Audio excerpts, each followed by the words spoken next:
Matius pasal 8.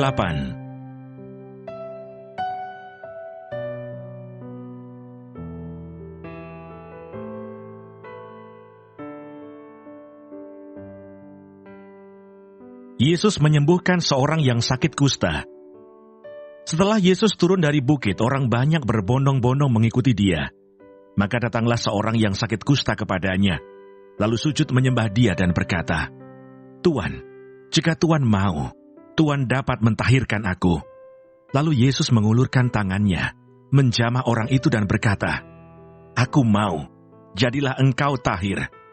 Seketika itu juga, tahirlah orang itu daripada kustanya. Lalu Yesus berkata kepadanya, "Ingatlah, jangan engkau memberitahukan hal ini kepada siapapun. Tetapi pergilah, perlihatkanlah dirimu kepada imam, dan persembahkanlah persembahan yang diperintahkan Musa sebagai bukti bagi mereka." Yesus menyembuhkan hamba seorang perwira di Kapernaum. Ketika Yesus masuk ke Kapernaum, datanglah seorang perwira mendapatkan dia dan memohon kepadanya, "Tuan, hambaku terbaring di rumah karena sakit lumpuh dan ia sangat menderita." Yesus berkata kepadanya, "Aku akan datang menyembuhkannya." Tetapi jawab perwira itu kepadanya, "Tuan, aku tidak layak menerima Tuan di dalam rumahku. Katakan saja sepatah kata, maka hambaku itu akan sembuh. Sebab aku sendiri seorang bawahan, dan di bawahku ada pula prajurit. Jika aku berkata kepada salah seorang prajurit itu, 'Pergi,' maka ia pergi. Dan kepada seorang lagi, 'Datang,' maka ia datang. Ataupun kepada hambaku, 'Kerjakanlah ini,' maka ia mengerjakannya." Setelah Yesus mendengar hal itu, heranlah ia dan berkata kepada mereka yang mengikutinya, "Aku berkata kepadamu, sesungguhnya iman sebesar ini tidak pernah aku jumpai pada seorang pun di antara orang Israel. Aku berkata kepadamu, banyak orang akan datang dari timur dan barat dan duduk makan bersama-sama dengan Abraham, Ishak dan Yakub di dalam kerajaan surga. Sedangkan anak-anak kerajaan itu akan dicampakkan ke dalam kegelapan yang paling gelap. Di sanalah akan terdapat ratap dan kertak gigi." Lalu Yesus berkata kepada perwira itu, "Pulanglah dan jadilah kepadamu seperti yang engkau percaya." Maka pada saat itu juga sembuhlah hambanya. Yesus menyembuhkan ibu mertua Petrus dan orang-orang lain. Setibanya di rumah Petrus, Yesus pun melihat ibu mertua Petrus terbaring karena sakit demam. Maka dipegangnya tangan perempuan itu, lalu lenyaplah demamnya. Ia pun bangunlah dan melayani dia. Menjelang malam, dibawalah kepada Yesus banyak orang yang kerasukan setan, dan dengan sepatah kata, Yesus mengusir roh-roh itu dan menyembuhkan orang-orang yang menderita sakit. Hal itu terjadi supaya genaplah firman yang disampaikan oleh Nabi Yesaya. Dialah yang memikul kelemahan kita dan menanggung penyakit kita. Hal mengikut Yesus. Ketika Yesus melihat orang banyak mengelilinginya, ia menyuruh bertolak ke seberang. Lalu datanglah seorang ahli Taurat dan berkata kepadanya, "Guru, aku akan mengikut engkau kemana saja engkau pergi." Yesus berkata kepadanya, "Serigala mempunyai liang dan burung mempunyai sarang, tetapi anak manusia tidak mempunyai tempat untuk meletakkan kepalanya." Seorang lain, yaitu salah seorang muridnya, berkata kepadanya, "Tuhan, izinkanlah aku pergi dahulu menguburkan ayahku." Tetapi Yesus berkata kepadanya, "Ikutlah aku, dan biarlah orang-orang mati menguburkan orang-orang mati mereka." Angin ribut diredakan. Lalu Yesus naik ke dalam perahu, dan murid-muridnya pun mengikutinya. Sekonyong-konyong mengamuklah angin ribut di danau itu, sehingga perahu itu ditimbus gelombang. Tetapi Yesus tidur. Maka datanglah murid-muridnya membangunkan dia, katanya, "Tuhan, tolonglah, kita binasa." Ia berkata kepada mereka, "Mengapa kamu takut? Kamu yang kurang percaya." Lalu bangunlah Yesus menghardik angin dan danau itu. Maka danau itu menjadi teduh sekali. Dan heranlah orang-orang itu, katanya, "Orang apakah dia ini, sehingga angin dan danau pun taat kepadanya?" 2 orang yang kerasukan disembuhkan. Setibanya di seberang, yaitu di daerah orang Gadara, datanglah dari pekuburan 2 orang yang kerasukan setan menemui Yesus. Mereka sangat berbahaya sehingga tidak seorang pun yang berani melalui jalan itu. Dan mereka itu pun berteriak katanya, "Apa urusanmu dengan kami, hai anak Allah? Adakah engkau kemari untuk menyiksa kami sebelum waktunya?" Tidak jauh dari mereka itu, sejumlah besar babi sedang mencari makan. Maka setan-setan itu meminta kepadanya, katanya, "Jika engkau mengusir kami, suruhlah kami pindah ke dalam kawanan babi itu." Yesus berkata kepada mereka, "Pergilah." Lalu keluarlah mereka dan masuk ke dalam babi-babi itu. Maka terjunlah seluruh kawanan babi itu dari tepi jurang ke dalam danau, dan mati di dalam air. Maka larilah penjaga-penjaga babi itu, dan setibanya di kota, diceritakannya lah segala sesuatu, juga tentang orang-orang yang kerasukan setan itu.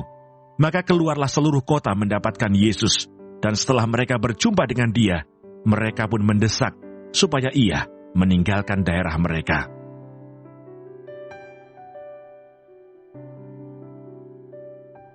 Matius pasal 9.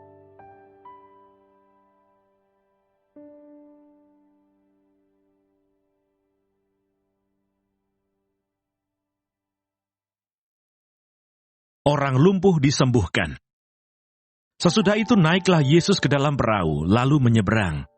Kemudian sampailah ia ke kotanya sendiri. Maka dibawa oranglah kepadanya seorang lumpuh yang terbaring di tempat tidurnya. Ketika Yesus melihat iman mereka, berkatalah ia kepada orang lumpuh itu, "Percayalah hai anakku, dosamu sudah diampuni." Maka berkatalah beberapa orang ahli Taurat dalam hatinya, "Ia menghujat Allah." Tetapi Yesus mengetahui pikiran mereka lalu berkata, "Mengapa kamu memikirkan hal-hal yang jahat di dalam hatimu? Manakah lebih mudah mengatakan, 'Dosamu sudah diampuni,' atau mengatakan, 'Bangunlah dan berjalanlah'? Tetapi supaya kamu tahu bahwa di dunia ini Anak Manusia berkuasa mengampuni dosa." Lalu berkatalah ia kepada orang lumpuh itu, "Bangunlah, angkatlah tempat tidurmu, dan pulanglah ke rumahmu." Dan orang itu pun bangun lalu pulang.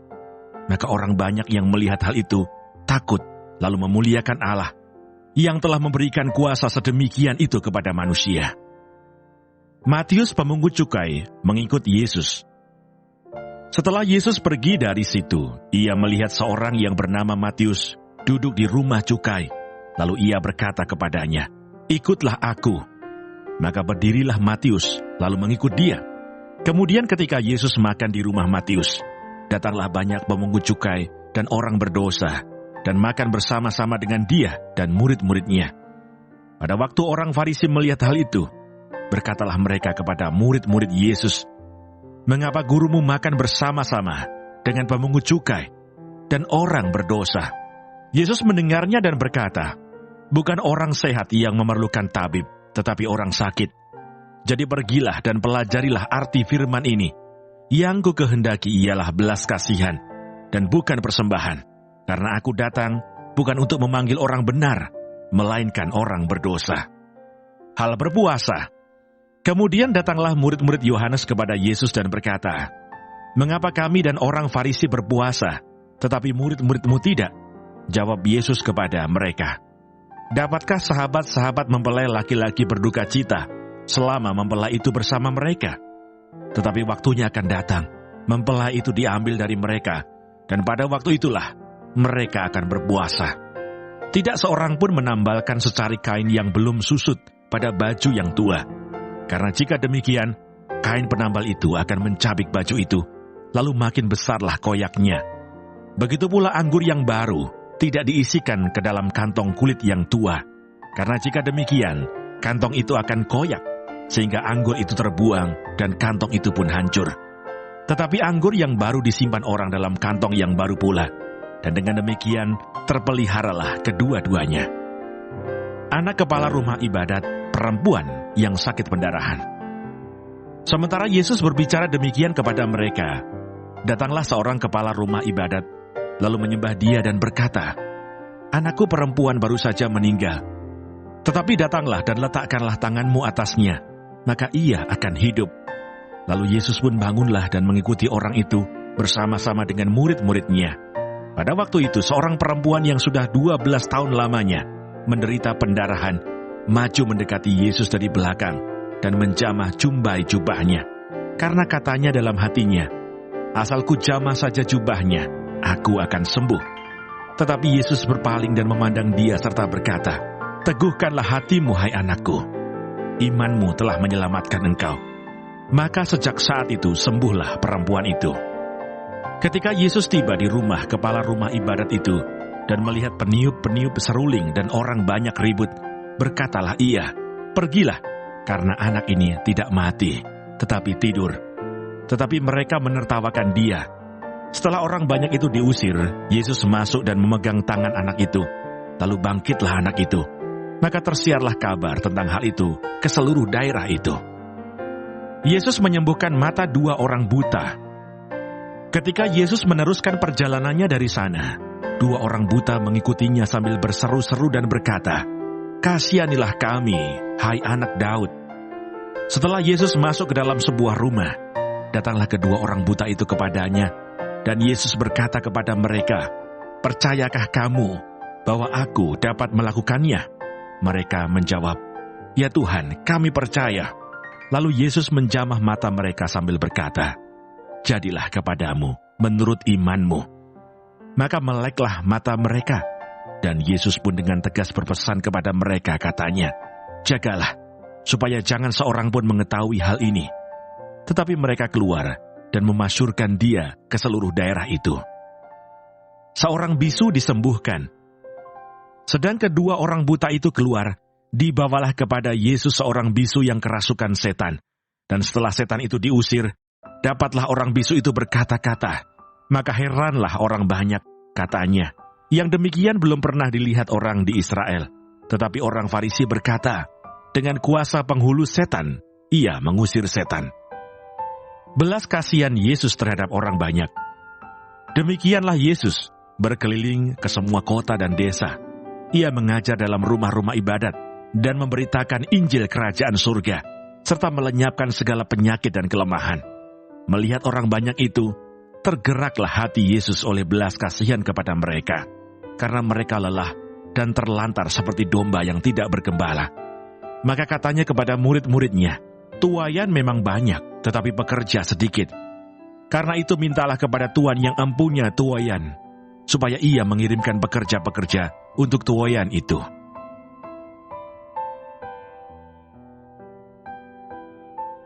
Matius pasal 10.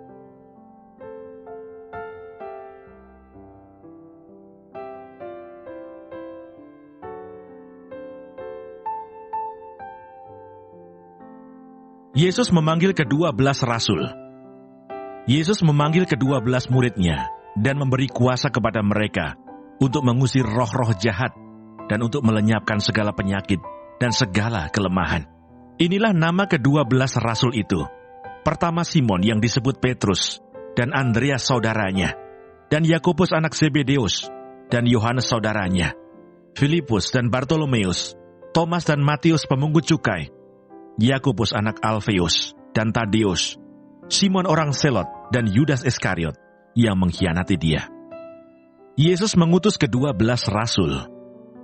Ke-12 murid itu diutus oleh Yesus dan ia berpesan kepada mereka, janganlah kamu menyimpang ke jalan bangsa lain atau masuk ke dalam kota orang Samaria, melainkan pergilah kepada domba-domba yang hilang dari umat Israel. Pergilah dan beritakanlah, kerajaan surga sudah dekat. Sembuhkanlah orang sakit, bangkitkanlah orang mati, tahirkanlah orang kusta, usirlah setan-setan. Kamu telah memperolehnya dengan cuma-cuma, karena itu berikanlah pula dengan cuma-cuma. Janganlah kamu membawa emas atau perak atau tembaga dalam ikat pinggangmu. Janganlah kamu membawa bekal dalam perjalanan. Janganlah kamu membawa baju 2 helai, kasut atau tongkat, sebab seorang pekerja patut mendapat upahnya. Apabila kamu masuk kota atau desa, carilah di situ seorang yang layak, dan tinggallah padanya, sampai kamu berangkat. Apabila kamu masuk rumah orang, berilah salam kepada mereka. Jika mereka layak menerimanya, salammu itu turun ke atasnya. Jika tidak, salammu itu kembali kepadamu. Dan apabila seorang tidak menerima kamu, dan tidak mendengar perkataanmu, keluarlah dan tinggalkanlah rumah atau kota itu, dan kebaskanlah debunya dari kakimu. Aku berkata kepadamu, sesungguhnya pada hari penghakiman tanah Sodom dan Gomora akan lebih ringan tanggungannya daripada kota itu. Penganiayaan yang akan datang dan pengakuan akan Yesus. Lihat, aku mengutus kamu seperti domba ke tengah-tengah serigala. Sebab itu hendaklah kamu cerdik seperti ular dan tulus seperti merpati. Tetapi waspadalah terhadap semua orang, karena ada yang akan menyerahkan kamu kepada majelis agama, dan mereka akan menyesah kamu di rumah ibadatnya. Dan karena aku, kamu akan digiring ke muka penguasa-penguasa dan raja-raja sebagai suatu kesaksian bagi mereka dan bagi orang-orang yang tidak mengenal Allah. Apabila mereka menyerahkan kamu, janganlah kamu khawatir akan bagaimana dan akan apa yang harus kamu katakan, karena semuanya itu akan dikaruniakan kepadamu pada saat itu juga. Karena bukan kamu yang berkata-kata, melainkan Roh Bapamu, Dia yang akan berkata-kata di dalam kamu. Orang akan menyerahkan saudaranya untuk dibunuh. Demikian juga seorang ayah akan anaknya, dan anak-anak akan memberontak terhadap orang tuanya, dan akan membunuh mereka. Dan kamu akan dibenci semua orang oleh karena namaku. Tetapi orang yang bertahan sampai pada kesudahannya akan selamat. Apabila mereka menganiaya kamu dalam kota yang satu, larilah ke kota yang lain, karena aku berkata kepadamu, sesungguhnya sebelum kamu selesai mengunjungi kota-kota Israel, Anak Manusia sudah datang. Seorang murid tidak lebih daripada gurunya, atau seorang hamba daripada tuannya. Cukuplah bagi seorang murid jika ia menjadi sama seperti gurunya, dan bagi seorang hamba jika ia menjadi sama seperti tuannya. Jika tuan rumah disebut Beelzebul, apalagi seisi rumahnya. Jadi janganlah kamu takut terhadap mereka, karena tidak ada sesuatu pun yang tertutup, yang tidak akan dibuka, dan tidak ada sesuatu pun yang tersembunyi, yang tidak akan diketahui. Apa yang kukatakan kepadamu dalam gelap, katakanlah itu dalam terang. Dan apa yang dibisikkan ke telingamu, beritakanlah itu dari atas atap rumah. Dan janganlah kamu takut kepada mereka yang dapat membunuh tubuh, tetapi yang tidak berkuasa membunuh jiwa. Takutlah terutama kepada Dia yang berkuasa membinasakan, baik jiwa maupun tubuh, di dalam neraka. Bukankah burung pipit dijual 2 ekor seduit? Namun seekor pun daripadanya tidak akan jatuh ke bumi di luar kehendak Bapamu. Dan kamu, rambut kepalamu pun terhitung semuanya. Sebab itu janganlah kamu takut, karena kamu lebih berharga daripada banyak burung pipit. Setiap orang yang mengakui aku di depan manusia, aku juga akan mengakuinya di depan Bapa-Ku yang di surga. Tetapi barang siapa menyangkal aku di depan manusia, aku juga akan menyangkalnya di depan Bapa-Ku yang di surga. Yesus membawa pemisahan bagaimana mengikut Yesus. Jangan kamu menyangka bahwa aku datang untuk membawa damai di atas bumi. Aku datang bukan untuk membawa damai, melainkan pedang. Sebab aku datang untuk memisahkan orang dari ayahnya, anak perempuan dari ibunya, menantu perempuan dari ibu mertuanya, dan musuh orang ialah orang-orang seisi rumahnya. Barang siapa mengasihi bapa atau ibunya lebih daripadaku, ia tidak layak bagiku. Dan barang siapa mengasihi anaknya laki-laki atau perempuan lebih daripadaku, ia tidak layak bagiku. Barang siapa tidak memikul salibnya dan mengikut aku, ia tidak layak bagiku. Barang siapa mempertahankan nyawanya, ia akan kehilangan nyawanya. Dan barang siapa kehilangan nyawanya karena aku, ia akan memperolehnya. Barang siapa menyambut kamu, ia menyambut aku. Dan barang siapa menyambut aku, ia menyambut Dia yang mengutus aku.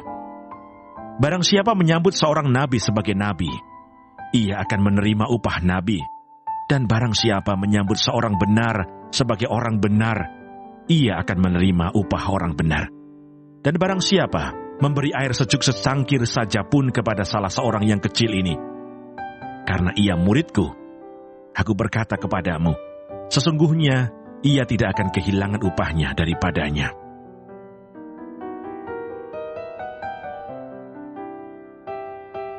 Matius pasal 11.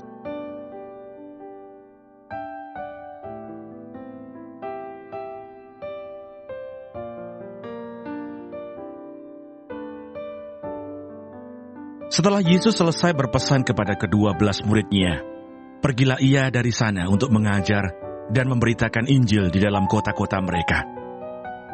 Yesus dan Yohanes Pembaptis.